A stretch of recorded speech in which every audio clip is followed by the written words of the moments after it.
Happy Wednesday, witches. Today's card pull is from our Witch Oracle card deck, written by Angie Sullins. Artwork is by Silas Tobal. Today's note from our Witches Almanac is that the moon is in Cancer. Failure's muse. Many of us are terrified of failure. Just the potential of it feels like a lurking presence in the woods, a toothy howl that can send chills down our spine. But when we're willing to fail, those sharp teeth can become our ally. When we dare to befriend what we fear most, we become not only resilient, but fierce. More dreams are killed by not trying than by failure.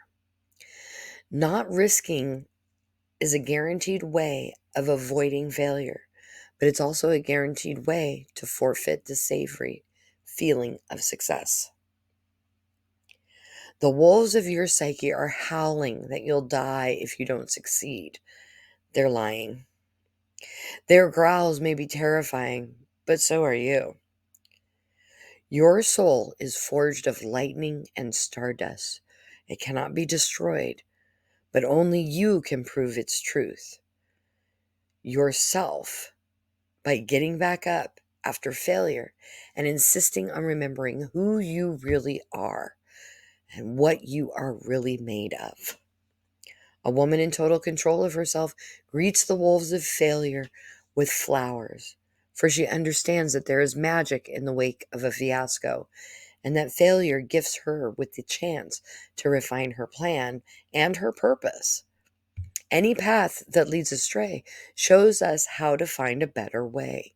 When we embrace failure, we tame the beast that once terrified us, becoming fierce with reality. Find out what you're made of. Befriend your failure and growl at fear. Now, in many cultures, failure is not something that we see in a positive light. So, what if? What if we were able to see failure as an opportunity instead of seeing it as an awful, terrible, no good, very bad thing?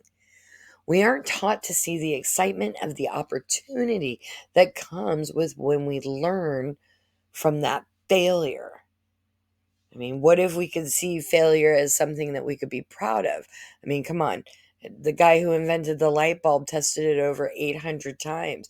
If he had given up that one time before it worked and hadn't learned anything from all those other experiments, would we still be using candles and glass lamps? Experiments fail sometimes.